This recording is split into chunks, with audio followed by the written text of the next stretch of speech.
Amém, irmãos? Quero saudar a todos com a graça e a paz de nosso Deus. Feliz por estar aqui, né? Já peço também desculpa aos irmãos pelo atraso. Até comentei com Isuriel. Foi um pouco difícil chegar até aqui, né? Pedi o Uber logo cedo, mas ficaram cancelando. Mas até que um aceitou, graças a Deus, e eu pude chegar aqui para glorificar. Se o Uber não tivesse aceitado, eu tinha vindo de moto na chuva.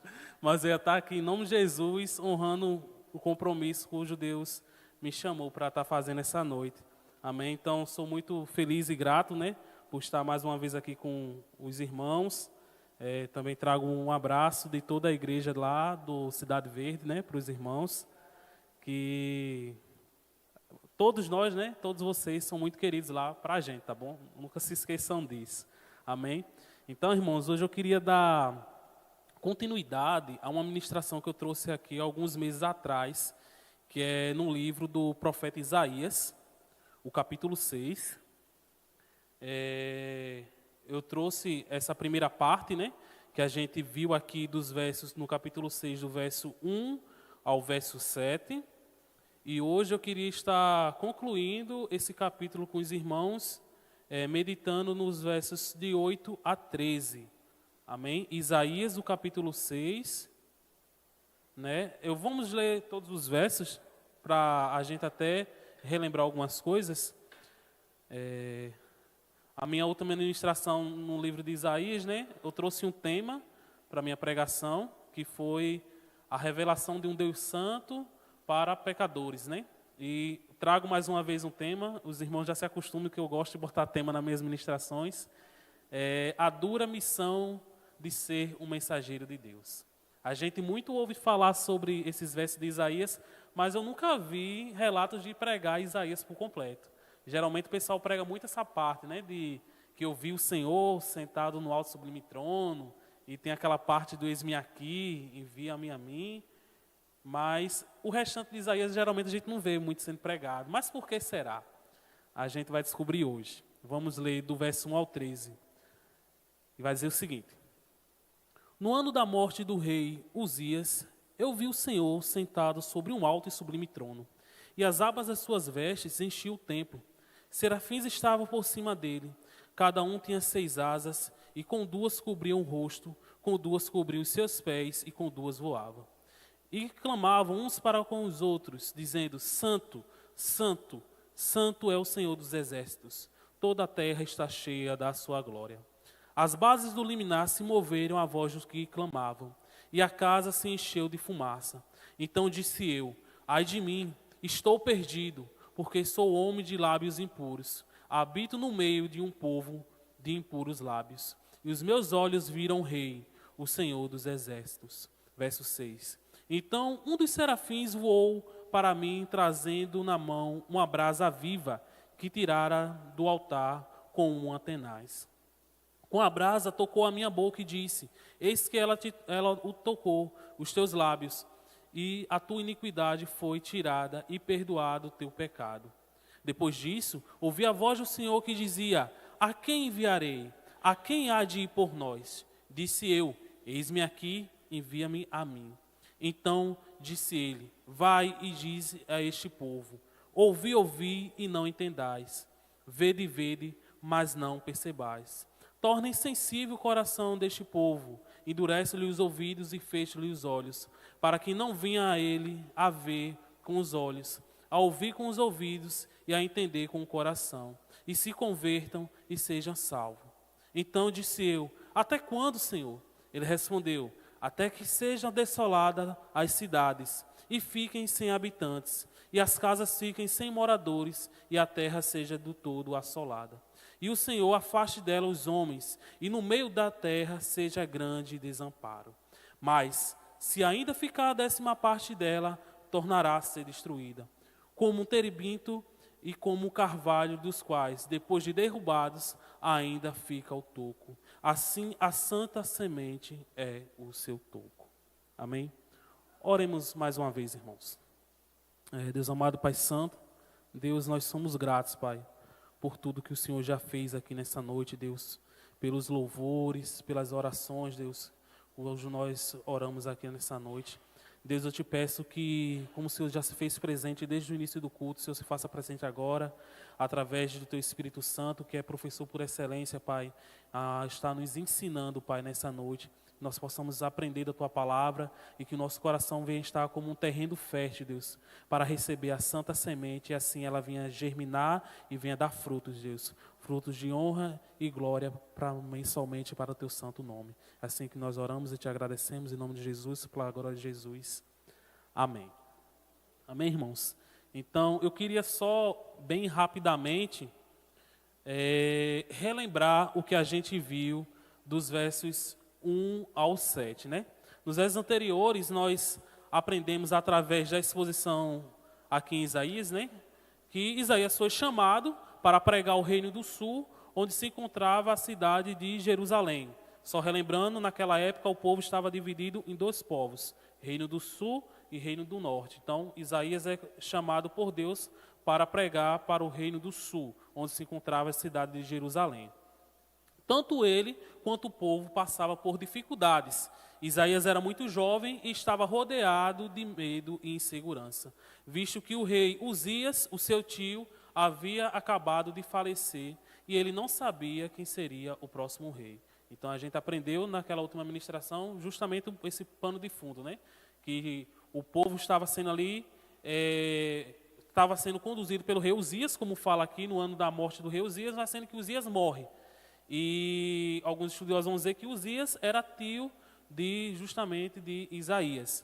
Então ele estava temeroso, primeiramente porque ele era jovem, né? Alguns estudiosos vão dizer que ele tem entre 19 e 20 anos quando foi chamado, e segundo porque ele não sabia quem é que iria reinar sobre Israel. Como eu falei para os irmãos, à medida que Deus levantava um rei bom, e esse rei reinava para a glória de Deus, o povo ia bem, a vida espiritual do povo ia bem. Da mesma forma, quando Deus levantava um rei mau, ali aquelas pessoas sofriam com aquele reinado daquele rei mau. Bem semelhante acontece conosco, né? Quando Deus levanta um presidente que governe para a glória dele, quando levanta presidentes também que não governam para a glória dele. Mas, enfim, afinal de contas, ele é Deus, ele sabe o que faz. Por outro lado, o povo prosperava financeiramente. Entretanto, viviam afundados em pecados terríveis e que desonravam o Senhor. Em meio a tudo isso, Deus se revela ao profeta através de uma visão, mostrando que ele não perdeu o controle da situação, pois está sentado em seu alto e sublime trono, né?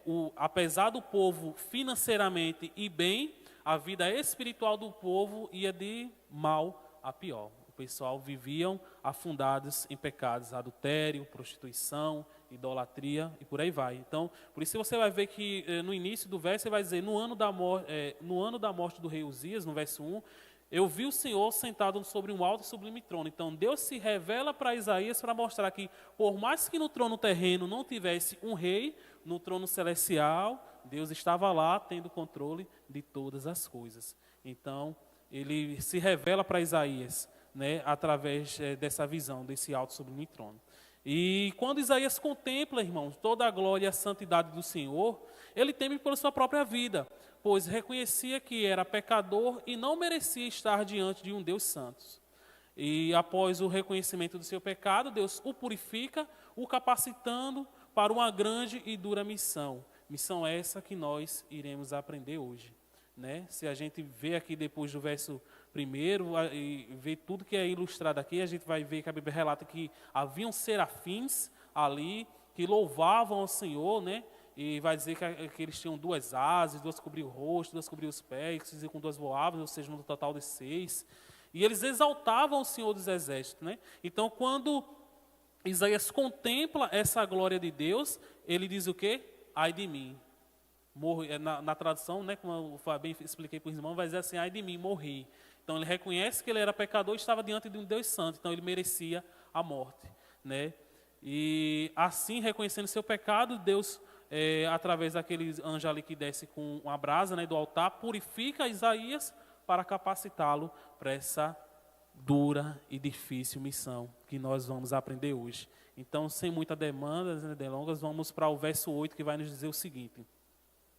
Depois disso, ouvi a voz do Senhor que dizia: a quem enviarei? Quem há de ir por nós? Disse eu: eis-me aqui, envia-me a mim.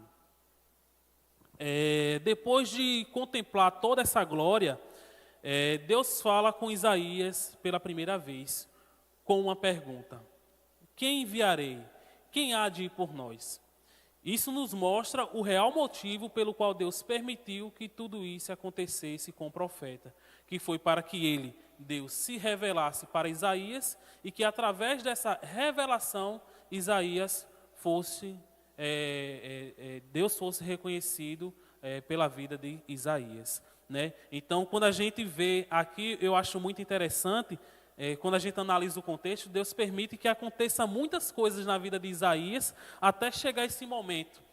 E quando acontece todo esse momento, ao ler agora essas últimas partes dos versos, a gente entende que Deus estava se revelando para Isaías com o intuito de Isaías revelar a Deus para o povo, né? Então, é como eu gosto muito de falar, né? A nossa vida é conhecer a Deus e fazer Deus conhecido.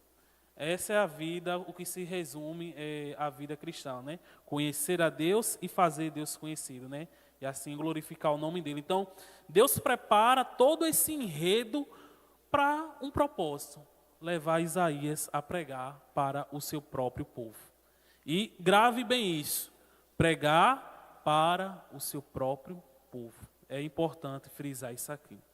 Uma observação: quando Isaías usa aqui o pronome nós, muitos estudiosos entendem que ele está se referindo à Trindade, ou seja, Isaías representaria o Deus Trino. Outros entendem que o pronome nós se refere à corte celestial. E aqui eu preciso explicar para os irmãos, quando ele fala aqui, quem há de ir por nós. Existem essas duas linhas de interpretação. A primeira, o nós, ele está se referindo ao Deus Pai, Deus Filho, Deus Espírito Santo. Primeira linha de interpretação, a maioria dos estudiosos vão entender que é isso, está já se revelando a Trindade, né? Bem antes de se revelar a Trindade ali em João, né? Batizando o nome do Pai, do Filho e do Espírito Santo. Aqui já é como se Deus já estivesse falando, dando uma luz daquilo que viria. E outros estudiosos entendem que não, que aqui não estava se referindo à questão da Trindade, mas sim como a Suprema Corte de Deus. Como assim? Existe Deus, que é o Rei, existem os anjos, os serafins. Então, Isaías representaria esse reinado de Deus, e não o Deus Trino, né? Então, vai ter um pouco de divergência, mas a maioria dos estudiosos vai entender que esse nós está se referindo ao Pai, o Filho e ao Espírito Santo, assim bem semelhante como tem lá em Gênesis, né? Façamos o homem conforme a nossa imagem e semelhança, né? Então, muitos estudiosos vão entender isso aí. Então, eu preciso frisar isso aqui, os irmãos, só para quando você estiver lendo esses versículos, futuramente você entender cujo Isaías estava se referindo. E ao ouvir essa pergunta, o profeta prontamente responde: eis-me aqui. Vale ressaltar que ser profeta naquela época não era uma missão fácil. Além de toda a rejeição, perseguição, no final das suas vidas, eles não tinham uma morte muito tranquila. O profeta Jeremias, por exemplo, foi morto apedrejado no Egito. Já João Batista foi decapitado, como nós bem sabemos. O próprio Isaías foi cerrado ao meio. Então, dizer, eis-me aqui, Senhor, não é uma missão fácil. Não é. Não foi para Isaías naquela época e não vai ser para nós hoje. Apesar de naquela época, né, irmãos, eles sofreram uma perseguição muito maior. Como eu falei, Jeremias foi apedrejado, o próprio Isaías foi cerrado ao meio. Então, as mortes dessas pessoas não eram uma morte tranquila, uma morte no leito da cama, sossegando, tranquilamente, né, como a maioria de nós queremos ter, né, ao lado dos nossos familiares. Não. A morte deles era uma morte dura e difícil. Depois de passar muito tempo, não era fazendo a sua própria vontade, era fazendo a vontade de Deus. Então, fazer a vontade de Deus tem um custo. E o custo, às vezes, é muito alto, né? Como também não fazer a vontade de Deus tem um custo. E como um estudioso vai dizer, vai custar a sua própria vida, a sua própria alma. Então, nós escolhemos qual dos dois custos nós vamos querer pagar, né? Então, servir a Deus, irmãos, e dizer, eis-me aqui, Senhor, não é fácil. Muitas das vezes, como eu falei, na minha outra ministração, Deus vai te chamar, você passando por uma crise no seu casamento, você passando por um desemprego, você passando por uma crise psicológica, e mesmo assim, Deus vai contar com você para servir a Ele e proclamar o evangelho dEle. Então, dizer, eis-me aqui, nunca foi e nunca será. E Isaías estava muito bem ciente, quando Deus disse, a quem enviarei, né? Quem há de ir por nós? Isaías muito bem poderia ter pesado na balança, né? Poxa, se eu for ser boca de Deus, com certeza vão me perseguir, provavelmente eu vou ser morto de uma maneira muito cruel. Mas ele não pensou duas vezes, ele diz, eis-me aqui, envia-me a mim. E quantas vezes, né, nós botamos na balança outras coisas e não dizemos a Deus, eis-me aqui. Né? Nós consideramos outras coisas em vez de servir a Deus prontamente. Isaías traz um grande exemplo para a nossa vida. Apesar, irmãos, de todas as dificuldades, ele não hesita no chamado de Deus. Isso demonstra o seu conhecimento, obediência e confiança em quem o chamou. Quando nós somos chamados por Deus, certamente Ele nos capacita e nos sustenta para que nós cumpramos a missão cujo Ele nos designou.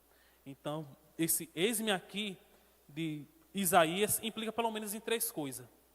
Primeiramente, ele conhecia aquele que o chamou. Ele tinha esse conhecimento agora de Deus. Por quê? Porque Deus se revelou para ele.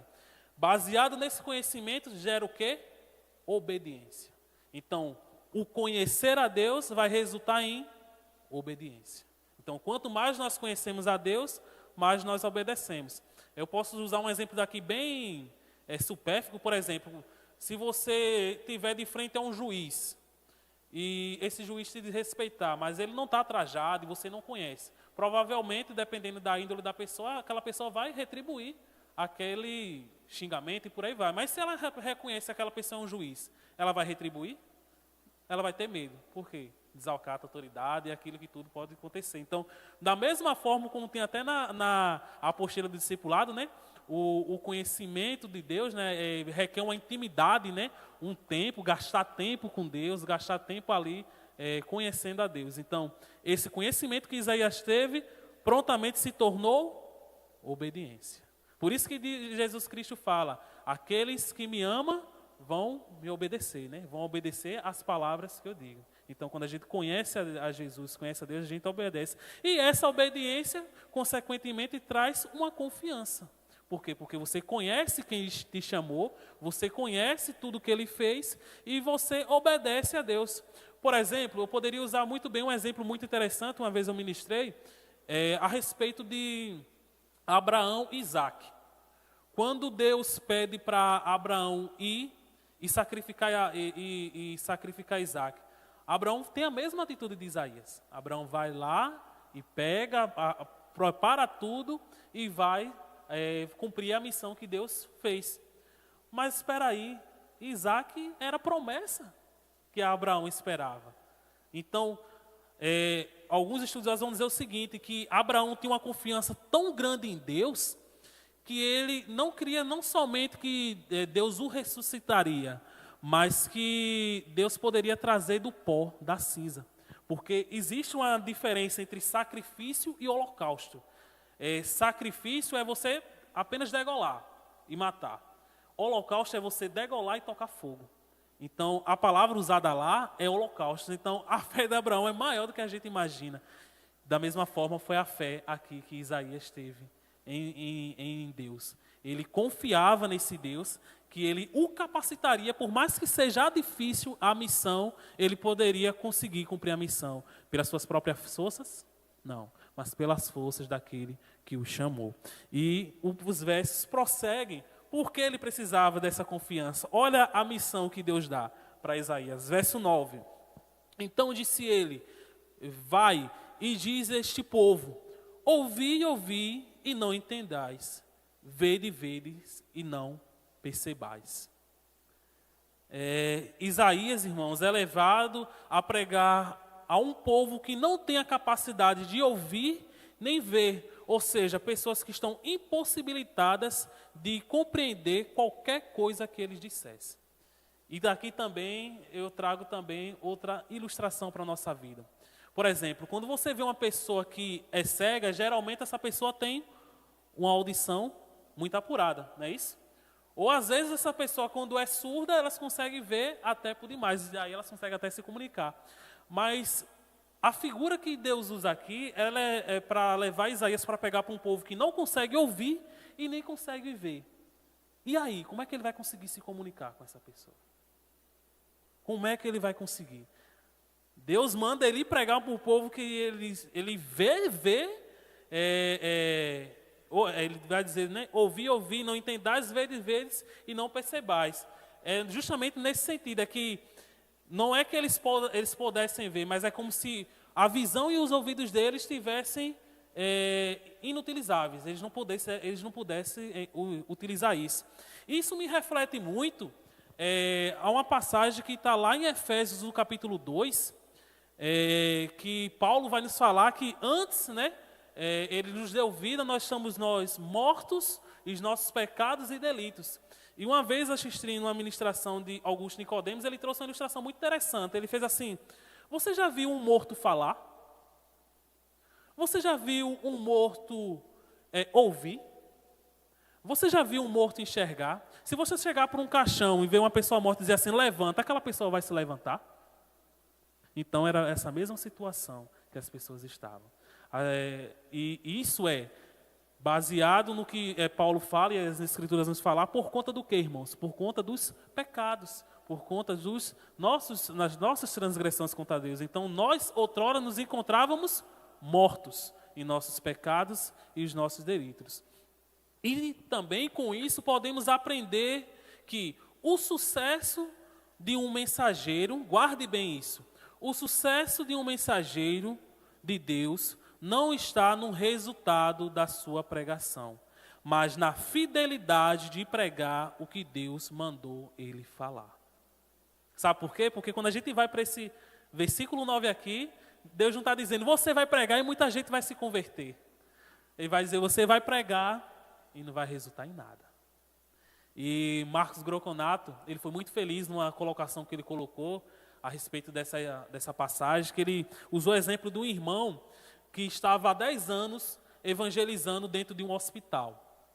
E dentro desses 10 anos, esse irmão pregando dentro do hospital, nenhuma pessoa confessou Jesus depois de uma ministração dele.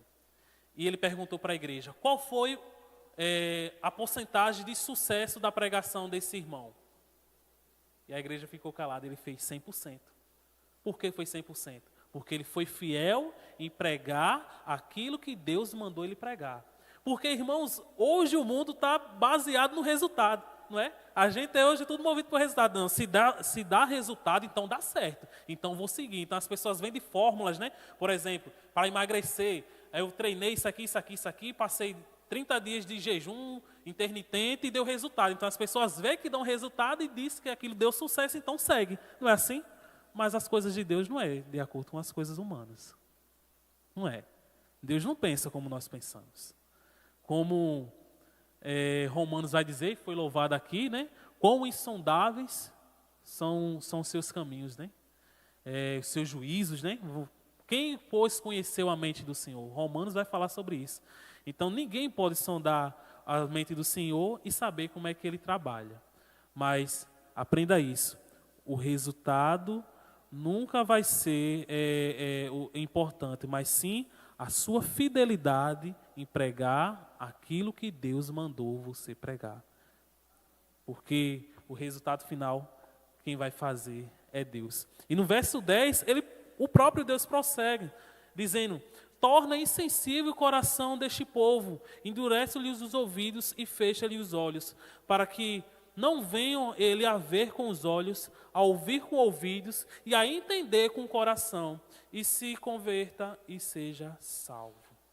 E a Bíblia, por diversas vezes, vai nos falar sobre a maldade e a dureza do coração do homem. A igreja ainda está com a Bíblia aberta?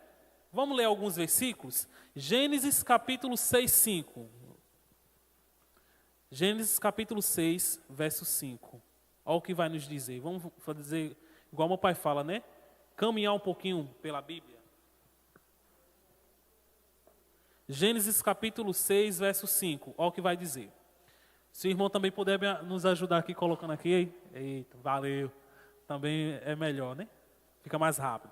vai dizer o seguinte: então se arrependeu o Senhor de ter feito o homem na terra, e isso lhe pesou ao o coração. Isso aqui, irmãos, vai estar falando justamente, eu acho que eu até coloquei aqui o verso errado, se eu não me engano.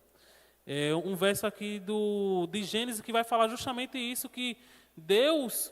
desculpa, eu li o 5, eu li o 6, né? Desculpa, 6:5. Olha eu me confundindo. Viu o Senhor, tá correto? Tá, vamos lá. Viu o Senhor que a maldade do homem se havia multiplicado na terra e que era continuamente mal todo o desígnio do seu coração. Então, Deus viu que o coração do homem, ele é mau, mas ele é mau por conta do quê? Do pronto, pecado lá em Gênesis 1, né? Gênesis capítulo 2, afetou o homem. Vamos só olhar mais um pouquinho para frente, Deuteronômios, o capítulo 29, verso 4.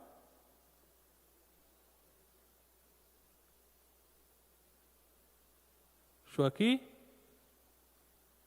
Amém. Acho que eu vou seguir vocês aqui, que está bem mais rápido que eu. Vamos ler aqui junto. Porém o Senhor não vos deu coração para entender, nem olhos para ver, nem ouvidos para ouvir, até o dia de hoje. Então ele está falando também aqui da dureza do coração. E aqui tem uma coisa muito importante que eu vou explicar para os irmãos no final. Mais um verso, Oséias 10:2. Esse aqui eu estou marcado, que Oséias é mais difícil de encontrar, que eu marquei.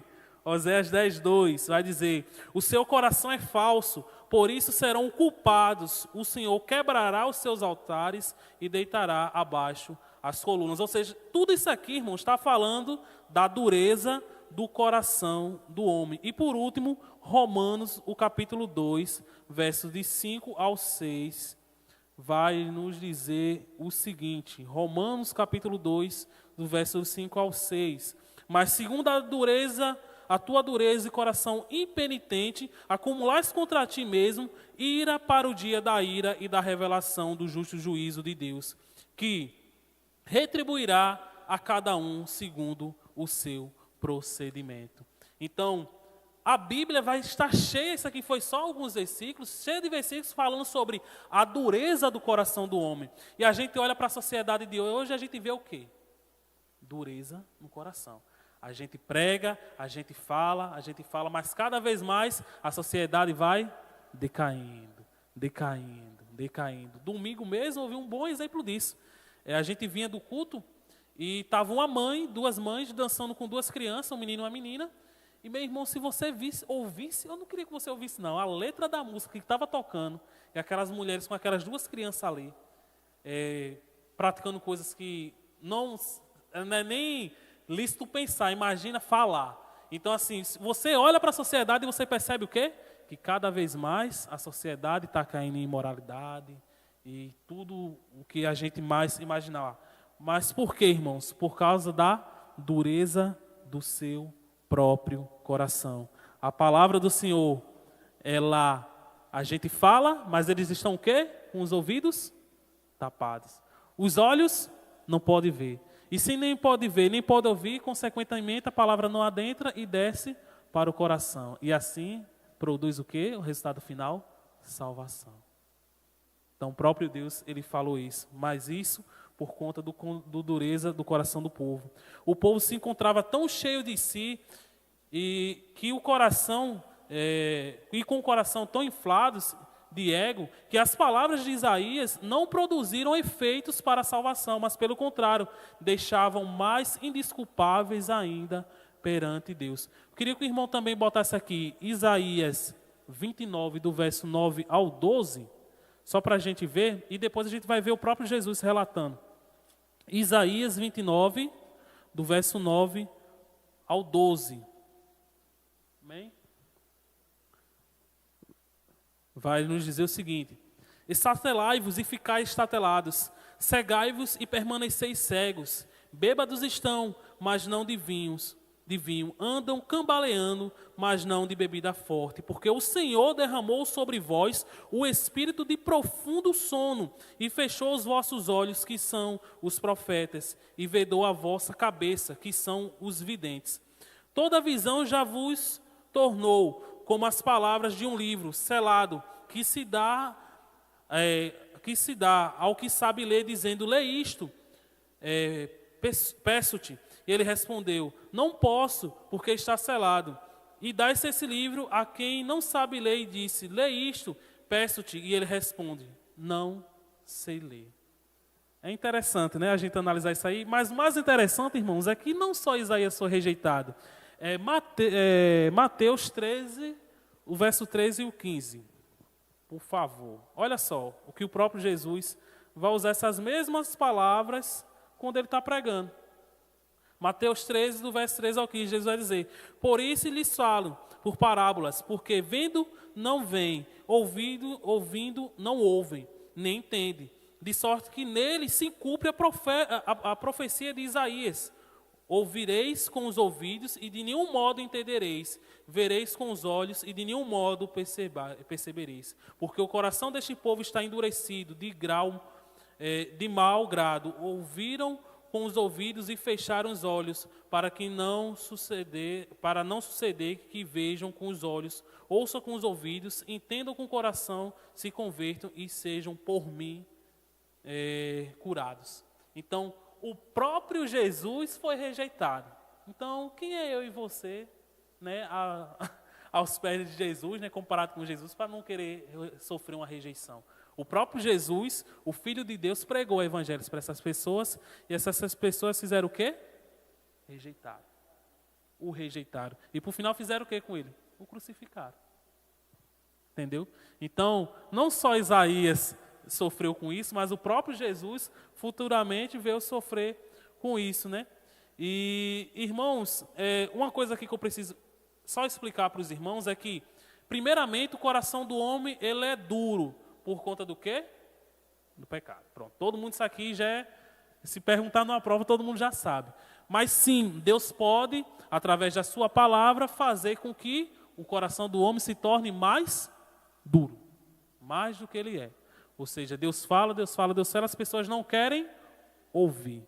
Né? Porque a própria Escritura vai falar o seguinte, que Deus, ele é que tira o coração de pedra e coloca um coração de carne. Então, só Deus ele pode ter essa capacidade. Né? Se o Senhor não intervir fazendo um milagre de tirar o coração de pedra e colocar um coração de carne, o homem por si só é incapaz de se achegar a Deus. Então, pela sua própria capacidade, o homem é incapaz de chegar a Deus. Agora, a gente tem aqui um problema. A gente está vendo aqui que as Escrituras estão dizendo que o próprio Deus vai mandar a gente pregar o Evangelho, vai mandar Isaías pregar o Evangelho, e as pessoas não vão se converter. E o próprio Deus está de acordo com isso. Agora, a pergunta que eu faço para mim e para você é: nós somos capazes de glorificar a Deus, mesmo Ele tomando uma atitude como essa?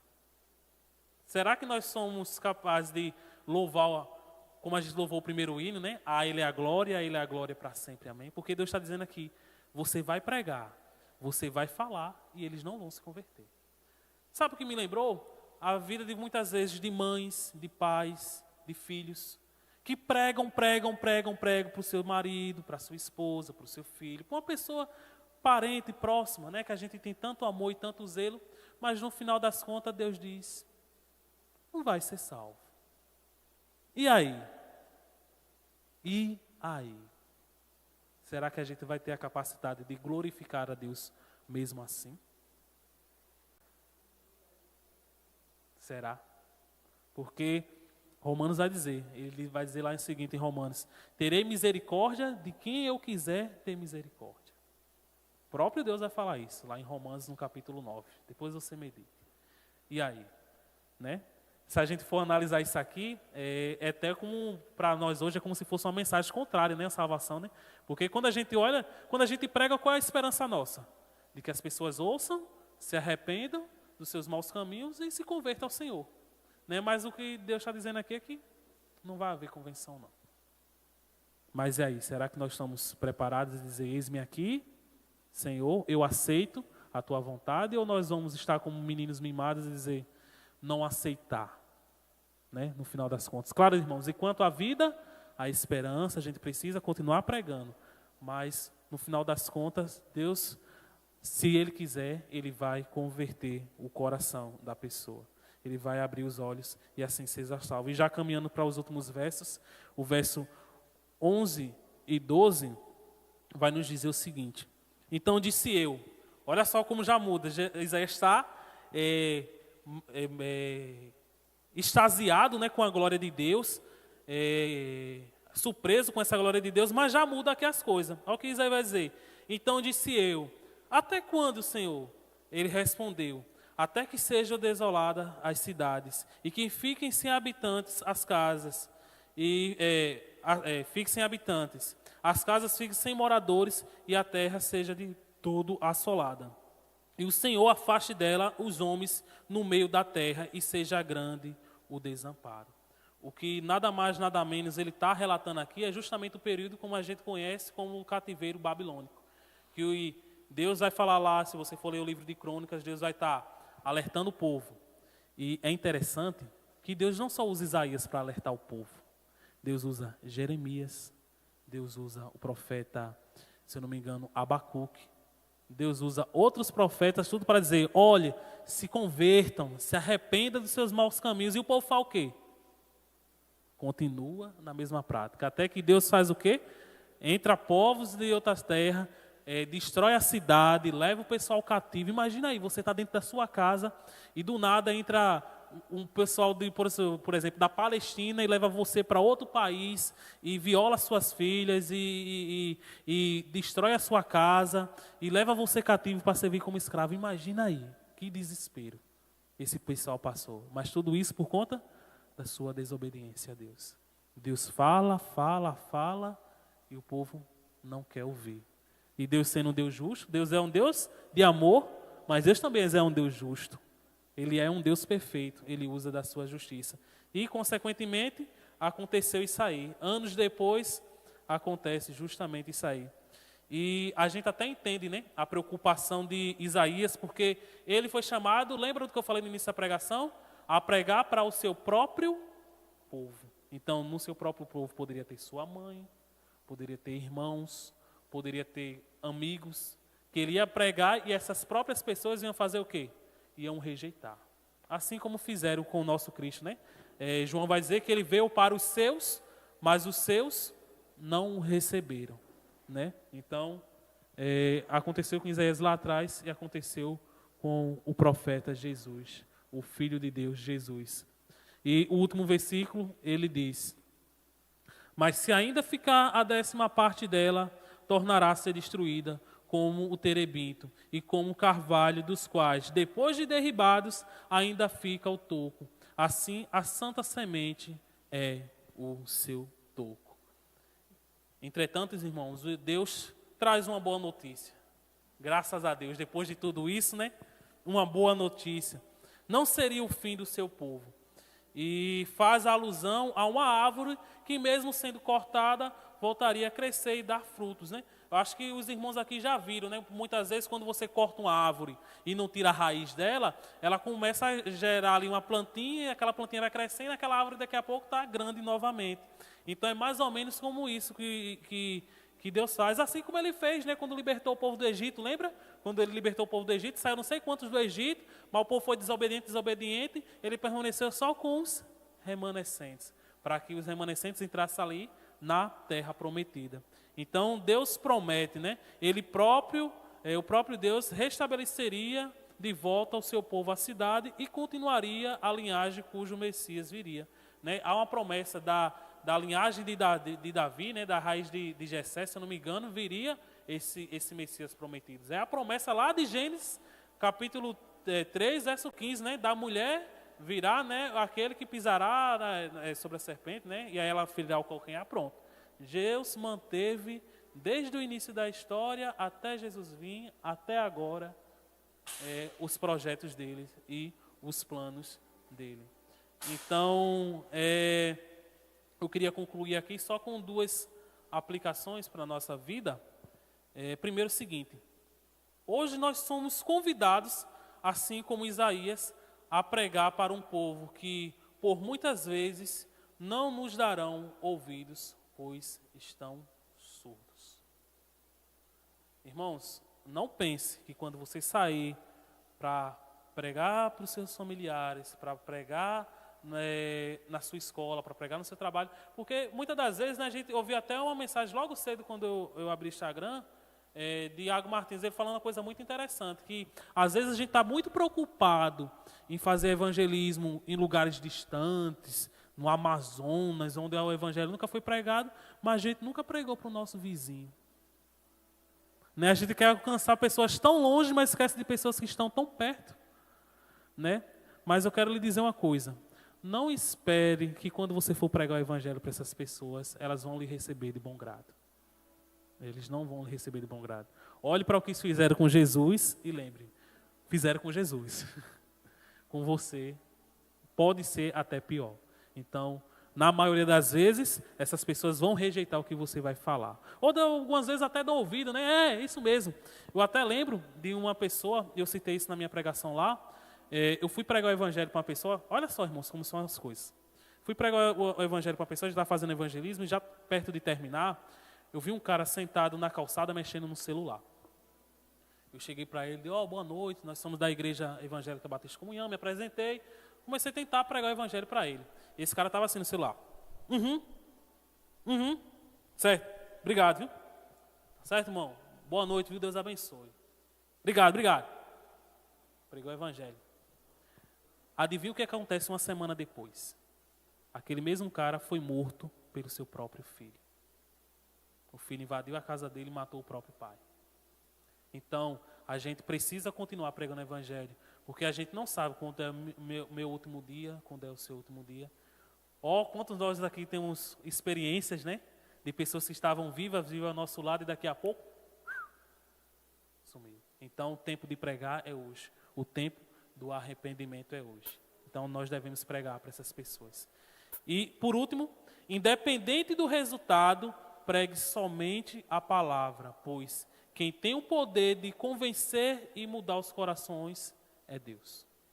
Não cabe a nós convencer o homem do pecado, da justiça e do juízo, porque quem faz isso é o Espírito Santo de Deus. É o próprio Deus que convence. O seu papel é só nos mantermos firmes, pregando a palavra de Deus assim como ela é. Amém? Então, desde já eu gostaria de agradecer a oportunidade, que os irmãos sejam abençoados assim como eu fui. Amém?